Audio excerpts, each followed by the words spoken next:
भगवान ने नीति से काम लिया। नीति प्रीति परमार्थ स्वार्थ कौन राम सम जान जथारथ। भगवान ने जामवन जी को पूछा, चूंकि जामवन जी सबसे बूढ़े थे। जामवंत मंत्री अति बूढ़ा, और जामवन जी ब्रह्मा जी के अवतार हैं। ब्रह्मा जी बुद्धि के देवता हैं। तो दोनों ही कारण थे। झगड़ा झंझट करने से पहले बुजुर्गों से पूछ लेना चाहिए, नहीं तो वो कुरमुराते रहते हैं, अपने मन की करते हो, फिर फंस जाते हो, फिर रोते हो आकर। पहले तो पूछोगे नहीं। तो भगवान ने जामवन जी से कहा, बताइए अब क्या करना है। जामवन जी ने कहा, भगवान एक बार और बातचीत करके देख ली जाए। अगर बिना खून खराबे के सीता जी अपने को मिलती हैं तो काहे को झगड़ा झंझट करना। और वैसे भी जो पढ़े लिखे लोग होते हैं ये झगड़ा झंझट से दूर रहते हैं, बचते हैं। और बुजुर्गों का भी कहना होता है कि भाई काय के लिए काय को झंझट करो, नव दब के काम निकाल लो। और बूढ़ों की मानो ने तो भी बड़ी मुश्किल, बैठे बैठे कुर्र कुर्र करते रहते हैं। तो भगवान ने कहा कि बुजुर्गों को सुन लेना चाहिए, मान लेना चाहिए। अंगद को भेजा गया, अंगद जाओ, तुम्हारा पुराना परिचय है रावण से। अंगद बचपन में लंका में पढ़े थे, तो तुम जाओ रावण को समझाओ। क्या बात करूं प्रभु? बोले काज हम, थोड़ा कम करो, काज हमार तास हित हो। थोड़ी कानों को लगता है, हमारा भी काम हो जाए और उसका भी कोई अहित न हो। थोड़ा और कम करो। यहां से अंगद जी चले, सवेरे का समय था, सागर में से धुआं उठा हुआ था, कोहरा, कुछ भी दिखाई नहीं दे रहा था।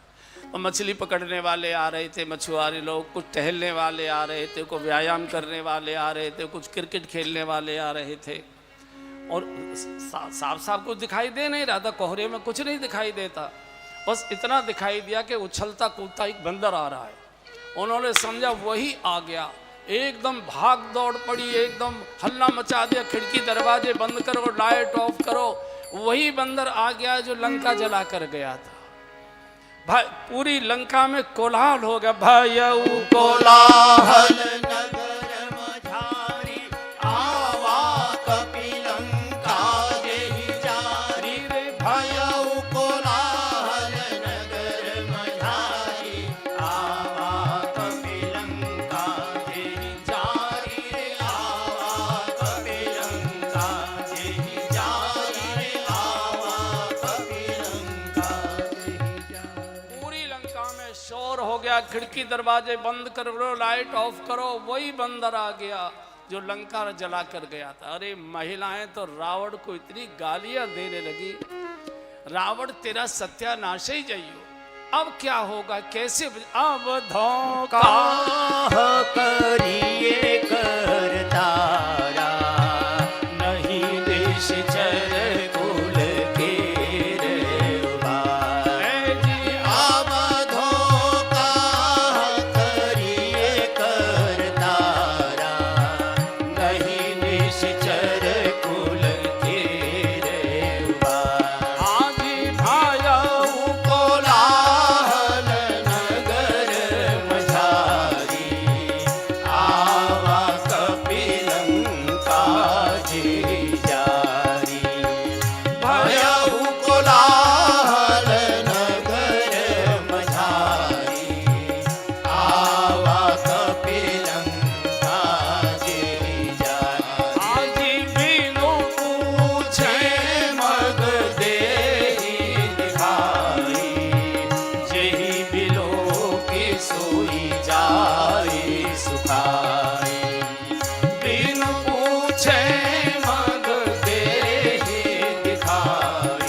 कोलाहल नगर मझारी। वही बांदर आ गया, रावण को गालियों पर गालियां महिलाएं दी। अब क्या होगा?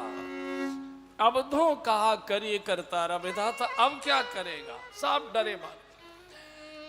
अंगद जी जिसकी ओर देख लेते हैं जय बिलोक सोई जाए सुखाई, जैसे सूख जाता हो, साष्टांग प्रणाम धरती पर गिर गिर कर करने लगे। अंगद जी को हंसी आ गई, बोले भैया तुम कौन से गुरुकुल में सीखे आइए दंडवत करना। अंगद जी समझ गए प्रणाम मुझे नहीं हो रहा है, हनुमान जी के मुक्के को हो रहा है। किसी से भी अंगद जी ने रावण के महल का रास्ता नहीं पूछा, बिन पूछे मग देई दिखाई। सर वहां तक तो हम नहीं जाएंगे, थोड़ी दूर तक आपको बता जाएंगे रास्ता, सीधे चले जाना, बैठा हुक्का पी रहा होगा, सौरे को मारी डालना, बिन पूछे मग देई दिखाई। अंगद जी रावण के दरबार में प्रवेश करते, सोने के सिंहासन पर काजल का पहाड़ रखा हुआ, ऐसा रावण बैठा हुआ है।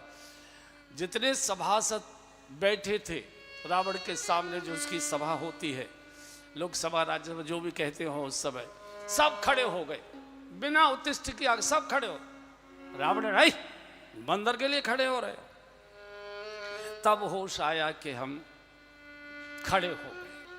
अब अंगद जी ने कहा, रावण बोले ए बंदर कौन है बे तू, कहां से आया है, तूने मेरा नाम नहीं सुना, की दो श्रवण सुनाई नहीं मोई, देखूं अत्य संकट तो कौन है बे। अंगद जी ने कहा कौन है बे नहीं है, मैं अंगद नाम बालकर बेटा, मेरा नाम अंगद है, बाली का बेटा हूँ। तासो कवो भई ही भेंटा, कभी न कभी तेरी भेंट हुई थी कि नहीं।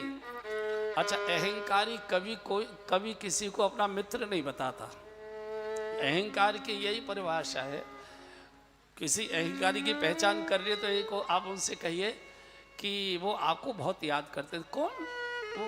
होंगे, अब कितने लोग मिलते हैं, अब कहाँ किस किस को याद रखें। ये अहंकारी की पहचान है।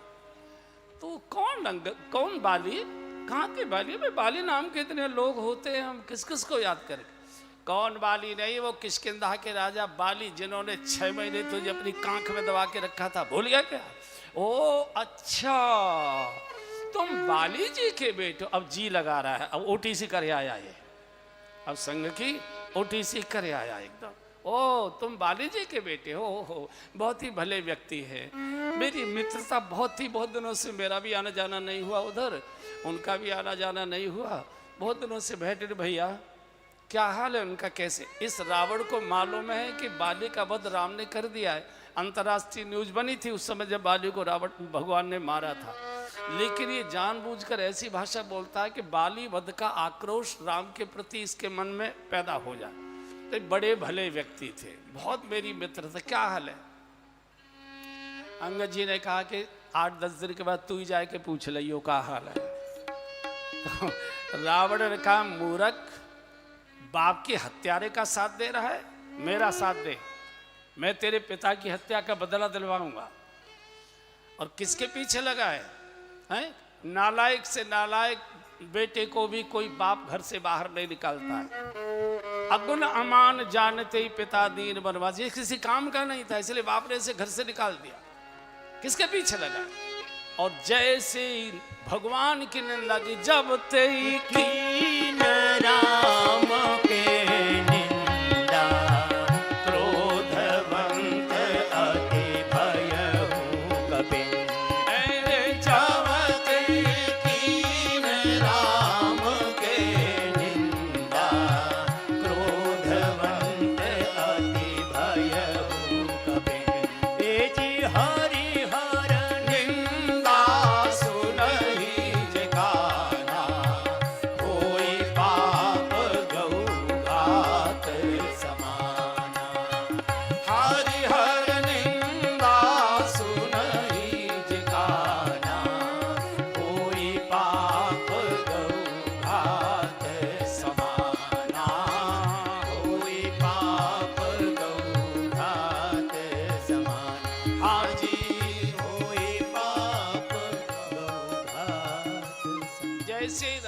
भगवान की निंदा की। हरिहर निंदा सुने जो काना, होई पाप गौ घात। किसके पीछे लगा है? अगुण अमान जानते ही पिता दीन बनवास। और है कौन? सुग्रीव तो वैसे ही भगोड़ा है, डरपोक है। नल और नील ये तो इंजीनियर है, पढ़े लिखे लोग कोई लड़ाई झगड़ा करते नहीं। शिल्प कर्म जाने नल नीला। जामवंत अति बूढ़ा है, वो क्या करेगा? जामवंत मंत्री अति बूढ़ा।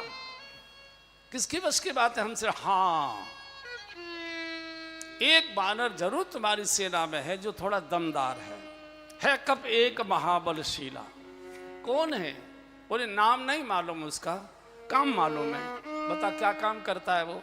बोले आवा प्रथम नगर जय जा रहा, पहली बार आया था तो हमारी सारी लंका को जला के राख कर गया, अशोक वाटिका उजाड़ गया, मेरे लड़के को मार गया। वो तो एक बंदर जरूर है ऐसा, बाकी तो किसी में कोई दम नहीं है। तुम्हारा तो जो मालिक है वो तो स्त्री के विरह में रो रो के वैसे ही मरा जा रहा है, उसका छोटा भाई और ज्यादा रो रहा है इसके कारण से। किसके पीछे लगा? और जैसे ही भगवान की निंदा की, क्रोधवंत अब भयो कपिंदा, इतने गुस्से में आ गए, दो भुजत दो मुख्य धरती मारे, धरती हिल गई, सारे सभासद अपनी कुर्सी से उल्टे लुढ़क पड़े, और ऊपर सिंहासन पर रावण बैठा था, सिंहासन गिरा, औंधे मुंह गिरा। और जैसे रावण औंधे मुंह गिरा तो इसके 10 मुकुट गिर पड़े धरती पर, छीन झपट्टा होने लगा।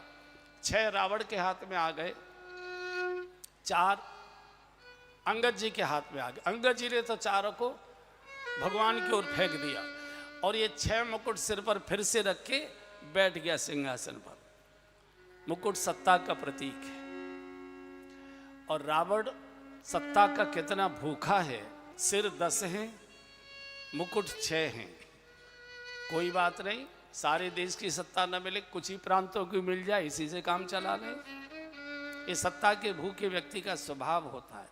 कितना अटपटा लगता होगा। बानरों ने अंगद जी से पूछा था जब लौट के गए थे कि रावण के इतने चमकदार चमकदार जो मुकुट थे आपने क्यों नहीं पहन लिए? बोले मुकुट सत्ता का प्रतीक है, और सत्ता कितनी कमजोर होती है कि रावण जैसे बलवान की सत्ता जब बंदर के एक मुक्के से धराशायी हो सकती है, तो बंदर की तो मक्खी की टांग से गिर जाएगी एकदम। बंदर में क्या ताकत होती है? इसलिए सत्ता के मालिक तो भगवान सत्यनारायण होते हैं।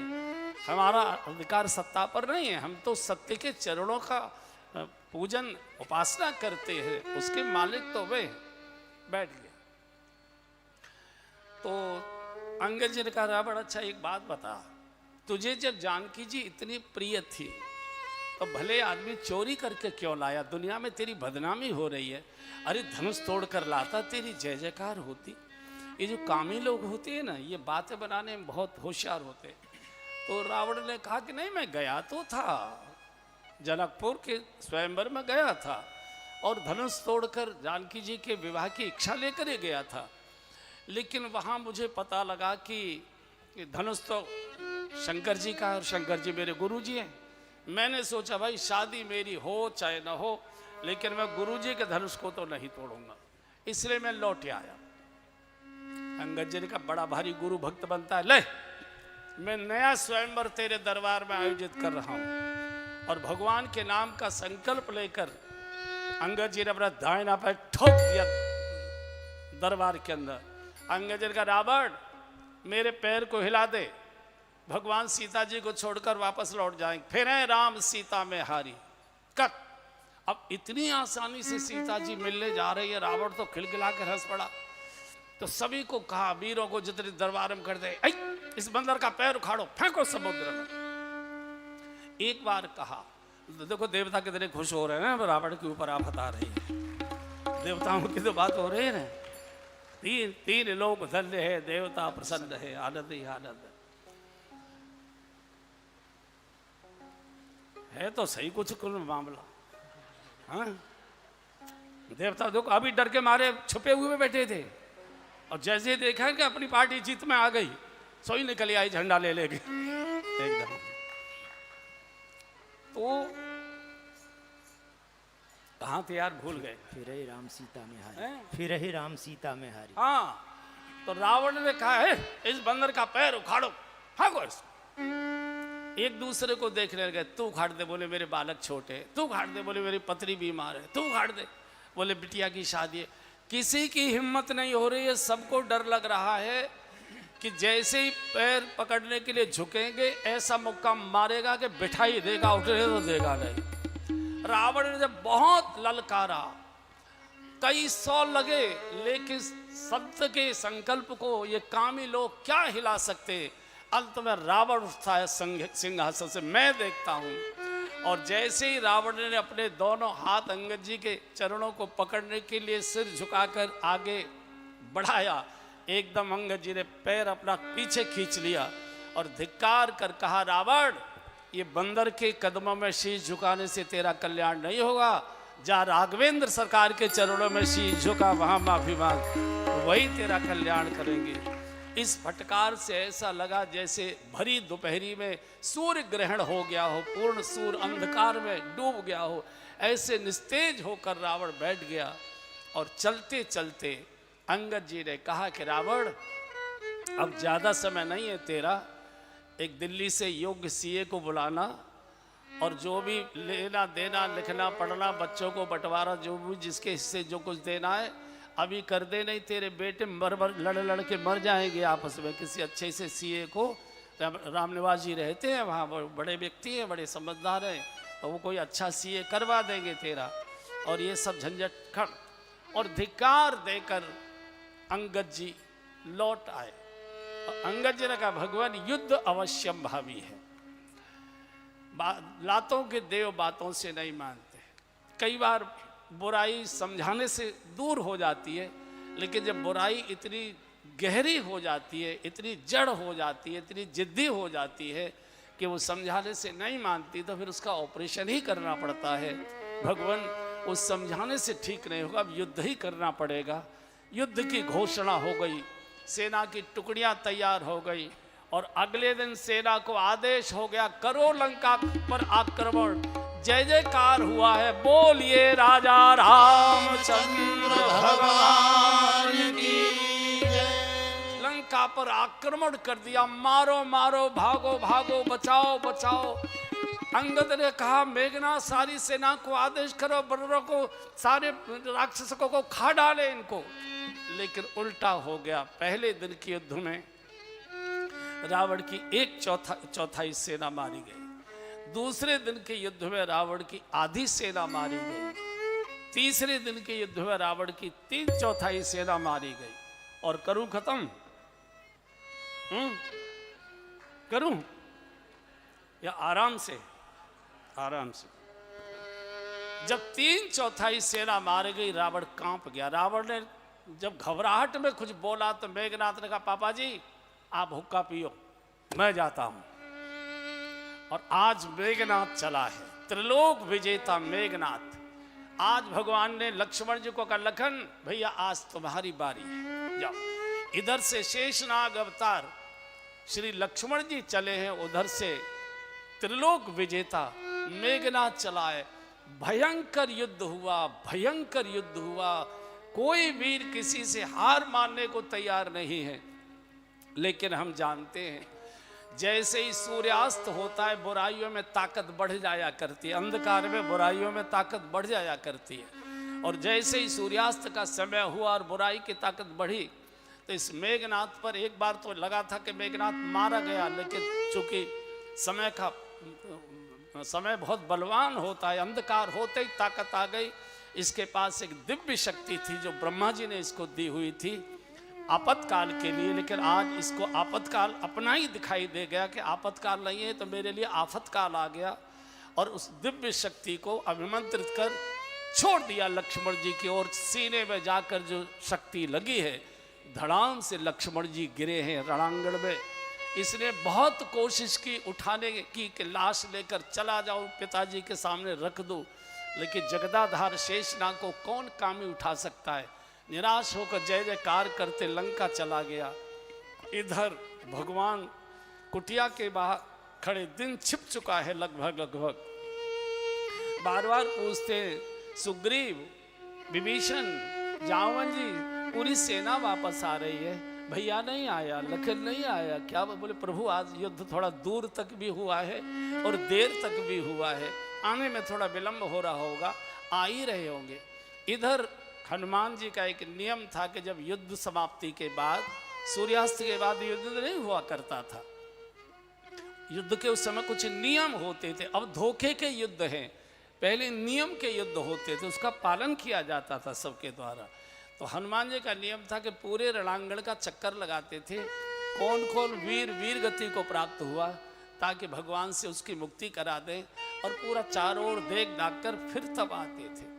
आज हुआ ये कि इस मेघनाथ ने चतुराई की कि हनुमान जी को दूर फंसा दिया, कहीं एक टुकड़ी ऐसी भेजी जिसने हाहाकार मचवा दिया बानरों में, तो हनुमान जी को दौड़कर जाना पड़ा और बिना हनुमान जी के लक्ष्मण जी अकेले रह गए।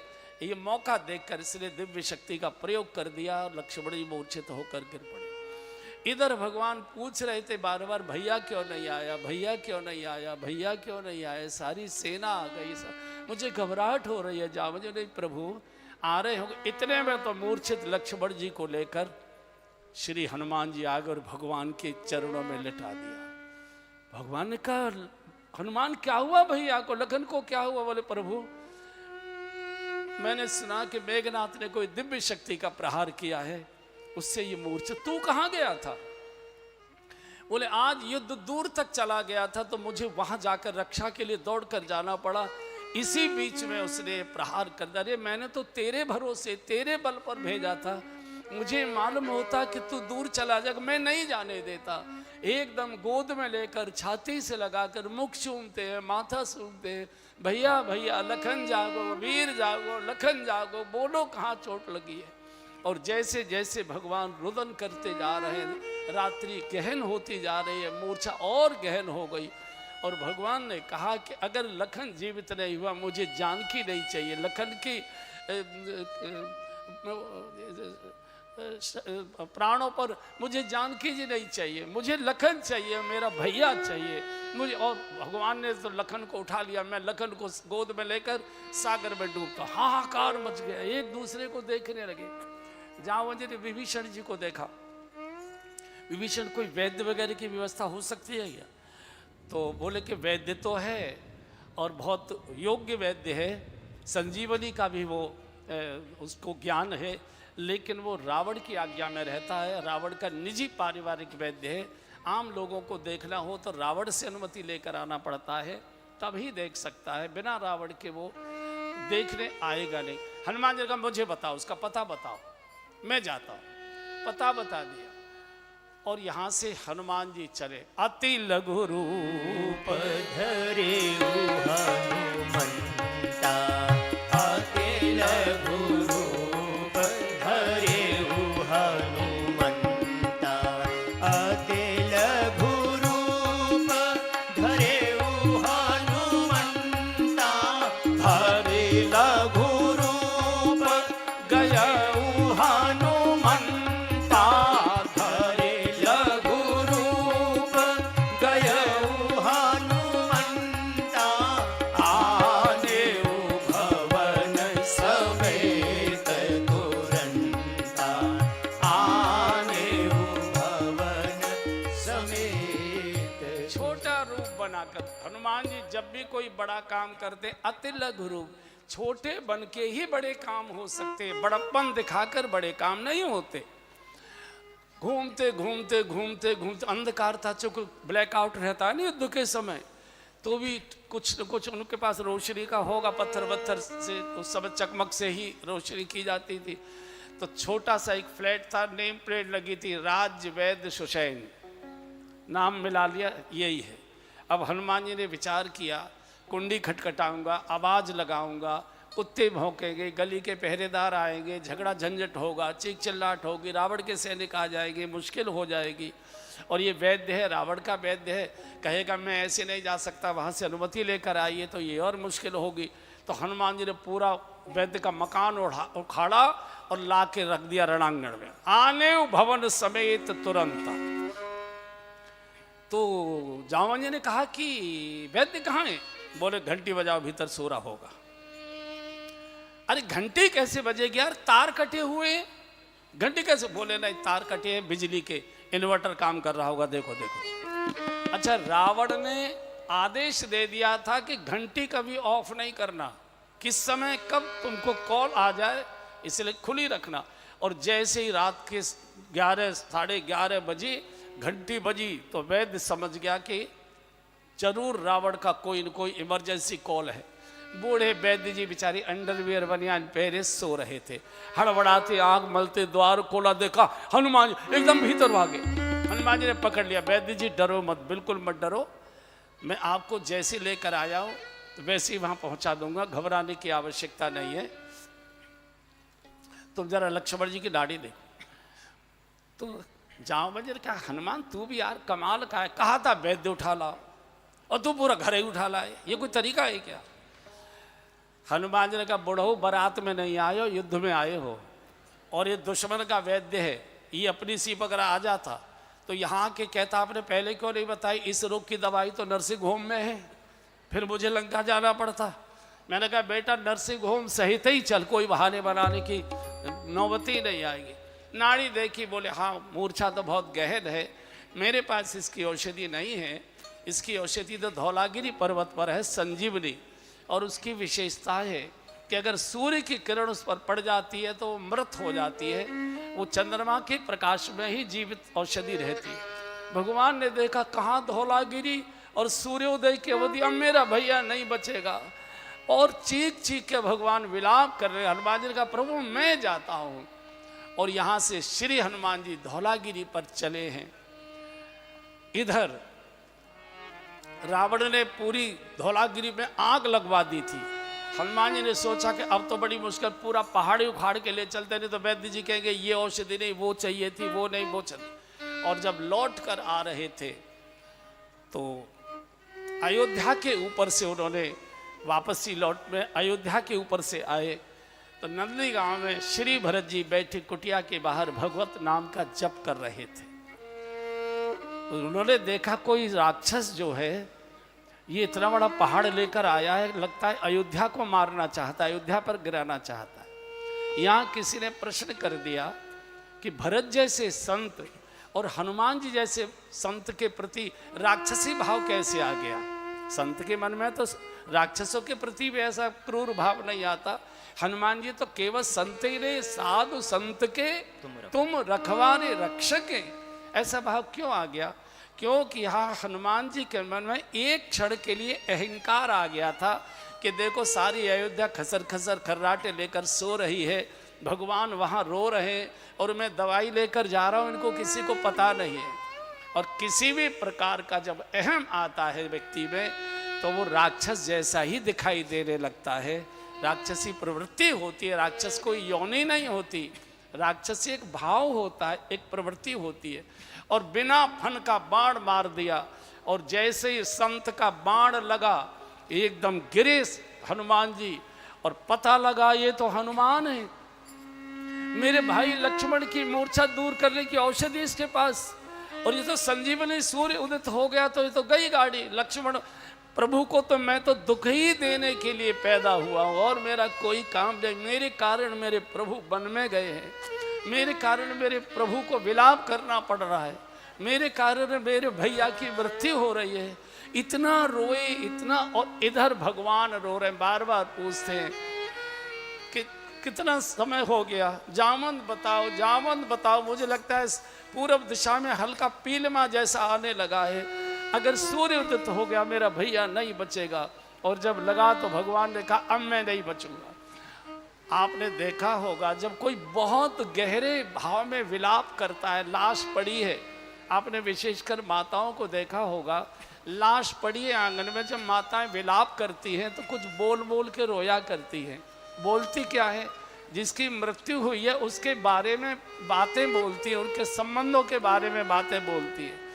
भगवान रोते रोते पुरानी बात बोल बोल कर, अगर मुझे ये मालूम होता जो जनते भन बंधु बिछु, जो जनते भन बंधु बिछु, पिता वचन मन तेऊ नहीं को, पिता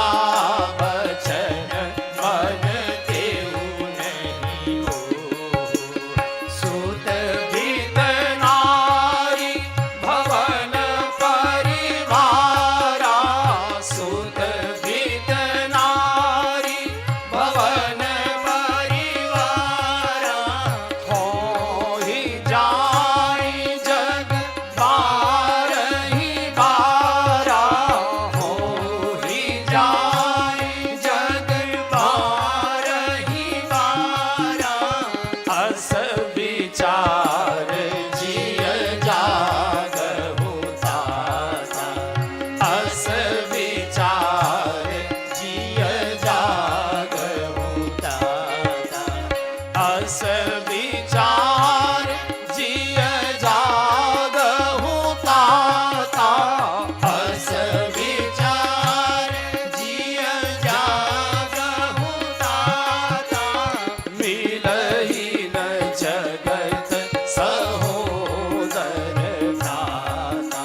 पुरानी पुरानी बातें याद करके रो रहे हैं। जो जनते बन बंद बिछो, अगर मैं ये जानता था कि वन में जाकर मेरा भाई मुझसे बिछुड़ जाएगा, मुझसे छोड़कर चला जाएगा, उस दिन मैं पिताजी की बात नहीं मानता। पिता वचन मनते नहीं हो। किसी ने गोस्वामी जी से प्रश्न कर दिया, क्या भगवान सामान्य काल में ही मर्यादा का पालन करते हैं? संकट के समय क्या मर्यादा भूल जाते हैं? गोस्वामी ने कहा नहीं, कभी मर्यादा का प्रभु उल्लंघन नहीं करते। फिर वो कह रहे हैं पिता वचन मनते नहीं, मैं पिता की बातें ही नहीं मानता। ये आज की बात नहीं बोल रहे, पुरानी बात याद कर रहे हैं। रावण के जन्म के बाद भगवान का अवतार हुआ, जन्म हुआ अयोध्या में। तो रावण ने जासूसों से पता लगा लिया था कि ब्रह्म का अवतार अयोध्या में हो चुका है, इसको बालकपन में ही अगर मैं समाप्त कर दूं तो मैं अमर हो जाऊंगा। तो जासूसों से पता किया है, बच्चे कभी अकेले में दिखाई देते हैं कि बोले हाँ। ये अपने पिताजी के साथ प्रातःकाल ब्रह्म मुहूर्त में सरयू में स्नान करने आते हैं। तो रावण मगर का वेश बनाकर तैरते तैरते सागर पार करते करते करते करते सरयू के मार्ग से अयोध्या में आ गया, जहाँ राजघाट पर, जिस पर भगवान स्नान करते थे उसका नाम था राजघाट। घाट अलग अलग होते थे, नागरिकों के अलग, सामान्य लोगों के अलग, राज परिवार, इसका नाम था राजघाट। तो यहाँ छुप के जल में रहने लगा। और जब पिताजी के साथ चारों भाई स्नान करने गए, इस मगर वेशधारी रावण ने भगवान का चरण पकड़ा और भीतर की ओर खींचने लगे। तो भगवान ने सोचा कि मेरा पैर किसने पकड़ा, खींच कौन रहा है? तो देखा एक मगर है। भगवान ने दोनों जबड़े पकड़कर ऊपर उठा लिया उसे, और भगवान चीरना ही चाहते थे उसको बीच से। तो पिताजी ने नहीं बेटा नहीं बेटा, छोड़ो छोड़ो, ये तो जंतु है, इसको तो कोई बुद्धि विवेक होता नहीं, ये तो इसका कर्म है, इसका स्वभाव है, जाने दो मत मारो। आज भगवान लंका के रणांगण में पुरानी बात याद करके रो रहे हैं। मुझे ये मालूम होता, जो जनते बन बंद बिछो, पिता वचन मनते नहीं हो, उस दिन मैं पिता की बात नहीं मानता, मैं उसका उसी दिन काम कर देता। भैया सब कुछ मिल सकता है, सुत भीत नारी भवन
रहेगा। सुत पुत्र पुत्री धन संपत्ति वैभव पति पत्नी सब बार बार मिलते हैं, बार बार मिले हैं, बार बार मिलेंगे, लेकिन अस विचार जिए जागो ताता, माजा या भैया बार बार नहीं मिला करता है। सहोदर भाई, एक उदर से जन्म लेने वाले सहोदर सगे भाई, ये बार बार अस विचार जिए जागो ताता, मिले न जगत सहोदर भ्राता।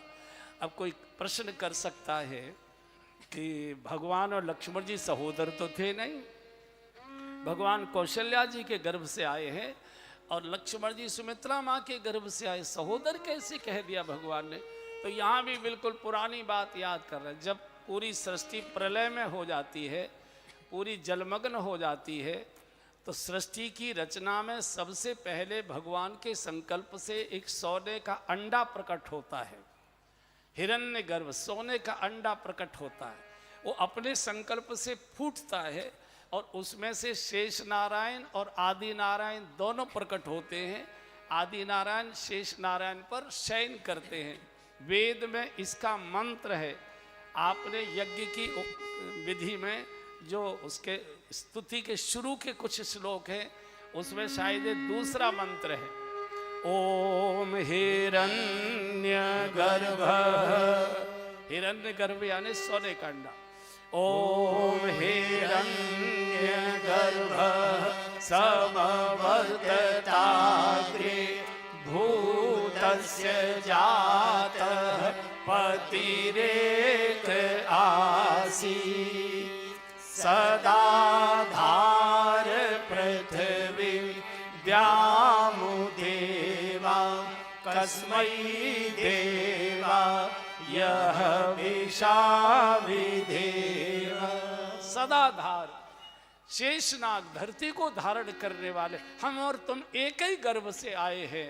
अस विचार जिय जाग होता मिले न जगत सहोदर भ्राता। भगवान बहुत करुण क्रंदन कर रहे हैं। बहुत सारा बानर समाज रो रहा है प्रभु का ये दृश्य देखकर। उधर जब थोड़ा सा पीलिमा दिखाई दिया आकाश में, तो हनुमान जी ने कहा सूर्य उदय हो गया तो बहुत मुश्किल हो जाएगा। भरत जी का चिंता मत, चढ़ी मम सायक शैल समेता, चढ़ी मम सायक शैल समेता, पठवहु तोई जान कृपा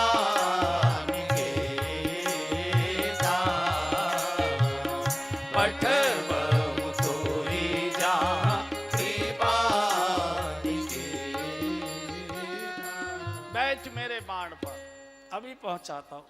और संत का बाण क्या होता है भैया? संत की वाणी ही संत का बाण होता है।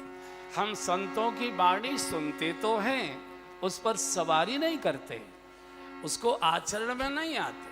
पठवो तो ये संत की वाणी सीधी भगवान के चरणों में ले जाकर बिठा देती।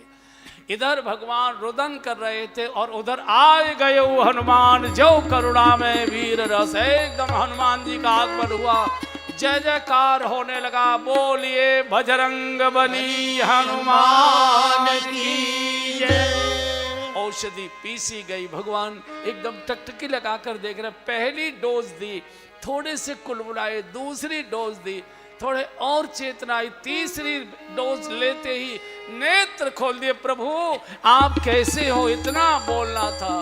भगवान ने छाती से एकदम चुपटा लिया। लखन आज तूने बहुत रुलाया है, बहुत रुलाया।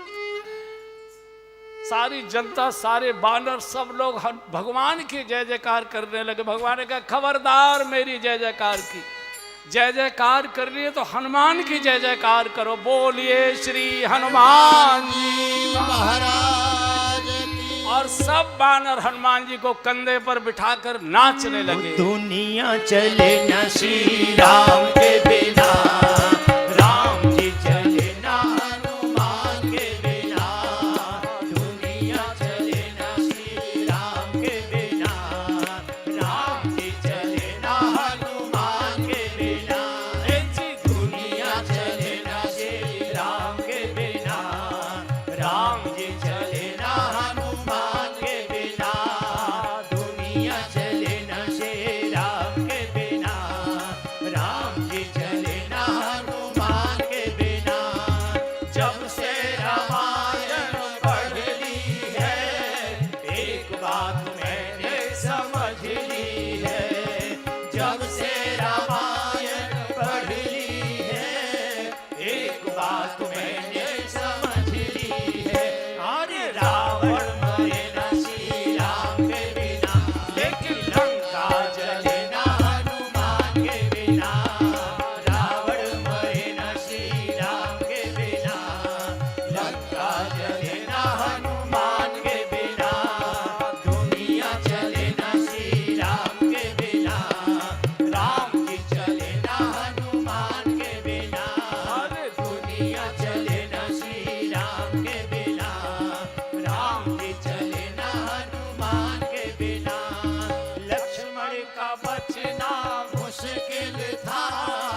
श्री हनुमान